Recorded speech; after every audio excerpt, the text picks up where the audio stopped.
Hey everybody, and welcome to this 2017 Genesis G80. This is the 3.8 liter V6 model with all-wheel drive equipped. This car is brought to us by First International Auto Group out of Merrimack, New Hampshire. Definitely check out their site, see what's on their lot nowadays. Anyways, before we get out on the road, let's go do a quick walk around. So here today we have the first generation Genesis G80. This is when Genesis fully separated from Hyundai, basically had their own brand going forward instead of being called the Hyundai Genesis. And so I think this was a great first step in providing a nice luxury car to the market, a competitor for the Audi A6, the BMW 5 Series, and of course the Lexus ES and GS models. And of course, don't forget the Mercedes E-Class. So right off the bat, I just love this styling. I think this car would fit in. Exterior-wise, you could throw a 2026 sticker on this thing, and a lot of people would believe you. Up front, we do have this massive grille that kind of, goes with today's standards, of course. We don't have LED headlights, but those came with the 2018 model year. Side profile, as you can see, this thing is very long. It's 118 inches precisely, putting it right on bat with that Audi A6 we drove just a few weeks ago. And yeah, it has a menacing profile on the road, very stately one, I should say. This thing will definitely get a lot of appeal on the used market nowadays to people who are looking to live that kind of executive lifestyle, but they might not have the budget for the new ones. And last thing to note on the side is we have these 5 multi-spoke rims. I think they're very good looking, 18 inches, which, not too big. Of course, in modern ones, you'll see 19s or 20s, and you could certainly upgrade these, but I will say you will compromise on ride quality. Then on this rear end, as you can see, we have a couple lovely badges. We have our G80 badge, we have our 3.8 badge, and our H-Track, which indicates all-wheel drive. That's, of course, the Hyundai system. They're still, part of the same company there. We have these dual exhaust tips down here. Of course, these little covers that kind of, flush in and blend in with the bumper there. And then my favorite part of back here is actually the fact that we have an automatic trunk. And of course, I have tons of stuff in here right now, my filming equipment. But we do have the ability to access the cabin, which is nice. Those seats fold down, and just lots of room in this trunk. All right, so sitting in this back seat behind myself, I'm 5'9", and I have about 4 inches of legroom and about 2 inches of headroom. There's plenty of room back here. I will say, for a car that starts at $41,000 MSRP, goes up to $54,000, I would like some adjustability with the HVAC.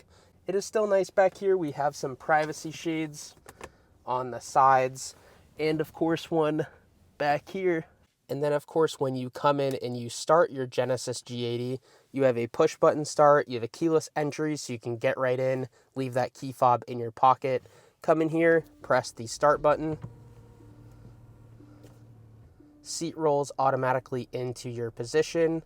And I will say, each time I got in this car after leaving it alone for a few minutes, it gave me a nice welcome sound. We didn't get that on this startup, of course, but you do have it. So regarding infotainment, we don't have Apple CarPlay. We do have BlueLink with the option to, basically put your phone on Bluetooth, which, is fine. It's feasible. I bet you could get an aftermarket system in here if you really did want Apple CarPlay in your 2017 Genesis G80. And although we don't have CarPlay, there is a function where you can set up your phone with USB and play Pandora on here. Basically, when I plugged in my phone, Pandora showed up on there, and then it prompted me to download the Pandora app. I don't have Pandora, but that's fine. You do have the option to get Sirius XM in this one. This car specifically still has a subscription. I don't know the entire status on that, how much longer it'll last, or if it has a lifetime subscription, who knows, but it is there. And you can ask Ivan at First International Auto Group about that. There are really no controls inside the infotainment screen, which is nice. So basically you can get everything up here, everything that you need access to. And we also have a DVD player in a 2017. Pretty rad, right? On the left-hand side, we have a button to control our trunk. We have our blind spot monitoring, of course, traction control.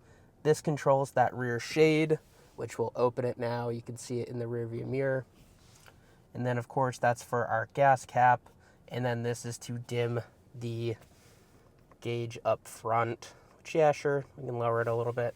Last but not least, down here we have our drive modes, which we have 3, Eco, Sport, and Normal. We're going to start our drive off in Normal. We have heated and cooled seats, and then our heated steering wheel. So this thing just has tons and tons of options, and also these gorgeous leather seats have adjustability where you can even control how much side bolstering you're getting. So you might not be able to see it, but we do have a heads-up display, which basically just shows our current speed at the moment. So while we make our way out of this parking lot here, I just want to say, if you enjoy my videos, don't forget to leave a like, leave a comment, as it helps me with the algorithm that is just constantly changing with YouTube. But I really do love the platform and I want to continue growing on it.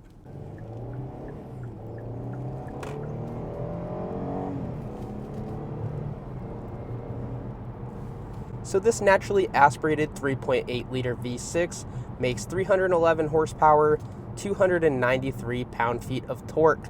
Plenty of power, but there is a 5 liter V8 option in which you could take. And these Genesis G80s also come standard with rear-wheel drive or the optional all-wheel drive, which we have here today.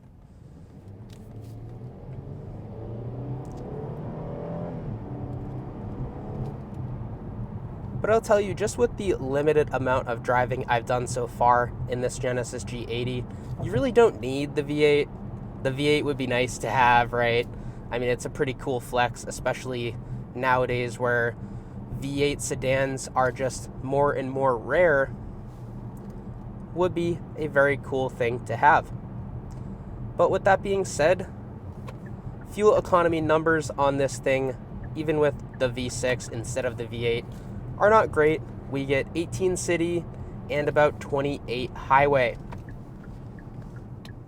So if you are doing a lot of highway miles, you'll appreciate the better fuel economy there. But around the city, 18 is a little rough, especially with today's gas prices. So as far as my impressions of this interior, it feels a lot like that Lexus GS350 we drove almost like a year and a half ago now, and that one was a 2015, I believe. So, you know, a few years older, but really it just tells you that Lexus and Genesis are a lot more close than you think. Genesis is really catching up, and of course this car is almost 10 years old now, but I mean, this thing is just full of luxury options. This interior is very nicely sound deadened, and this thing rides like a dream. All right, let's plop it into sport mode now. Wanted to switch me in eco first, but I say nah to that.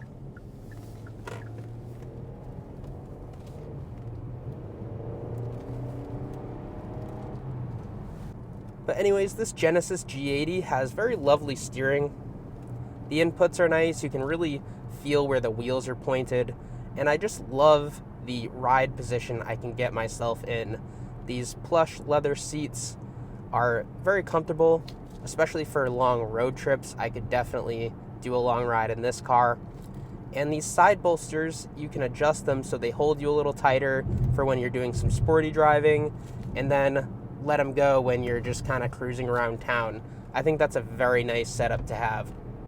So since we did just drive the Audi A6, I'd like to talk a little bit about how these two cars compare. Keep in mind the Audi A6 we drove was a 2020 model year, so that one was a little bit newer, had Apple CarPlay, so we'll keep the infotainment discussions out of it. As far as just sheer driving characteristics, I do think that Audi A6 was a little more refined, especially in terms of the transmission. I think it just had a lot more snappy of shifts, And that engine sounded a bit nicer too, especially the 6-cylinder option that Audi makes, which is a 3-liter turbo 6. But the one thing that you'll find, whether you're buying a Genesis new or you're buying this pre-owned one here, is that they're a lot less money on the new and pre-owned market. These cars come in at a lower dollar than you could get an Audi A6 or a Mercedes E-Class or a BMW 5 Series. So keep that in mind. If you're willing to kind of, trade down on the badges, right? I mean, who really cares? But if you're willing to say that you drive a Genesis instead of a Mercedes or instead of an Audi or a BMW or even a Lexus, then I think that is definitely something to consider. And so regarding that first International Auto Group price, it comes in at $15,555 US. And with 81,000 miles on the odometer, I feel like that's a pretty good deal. I mean, if you think about these brand new, this one was a 3.8 liter V6, which is the base engine, but it did have all-wheel drive. So if I had to guess how much this car was brand new, it's probably about 45 with, title and destination and all that. And so I think at that price point, pre-owned at $15,500, I think that is quite the deal. Some points against this Genesis G80. Oh, Lotus Emira, wow. I love the dark colors, but I really do think if I were to get a Lotus Emira, it would be in that pretty yellow. Anyway, let's get back to this car. All right, so that was very distracting. This Genesis G80, as far as the interior, some points against would be this pebbled look on the steering wheel here and on the top of the dashboard. Really does kind of make things feel a little cheap. And Lamborghini Urus up ahead. It's just really funny everybody has the nice cars out today, especially because it's one of the first nice days we've had in a while. But yeah, this pebbled look, I feel like it's very dated. My girlfriend got in this car for a few minutes because she likes to check out things that I drive and just kind of see what it's like. And yeah, she immediately thought this was a 14 or a 2015. And no, it's a 17. It just has a dated interior. Anyways, let's see how this thing performs on the bumpy roads. So that long wheelbase definitely helps it. These 18-inch rims definitely help it rather than having like a 19 or a 20-inch higher profile rim. And, the suspension is fairly soft. We did kind of shake back and forth there, but those are some harsh bumps, especially going over them at 20 miles an hour. I would say that doing a Boston commute in this thing would be fairly easy. Even though the roads are a bit harsh in the area, I do think this thing really does compensate as far as ride quality. So to conclude my thoughts on this Genesis G80, do I think it is a good buy at $15,000 US? Yeah, of course, definitely. If you are looking into one of these, check out the maintenance history. Make sure you know what is, a common breaking point of these things, and definitely keep some money aside because these luxury sedans, although they're very lovely to drive, they do have, some complexity in here. So things will be pretty expensive to fix. And so just have some money set aside for that always, people. Because I'll tell you, there's nothing worse than owning a car that you can't afford to maintain. And trust me, I have been there. Anyways, thank you all for watching. Don't forget to leave a comment below if you have any questions. And please subscribe. I'll see you in the next one. Bye-bye.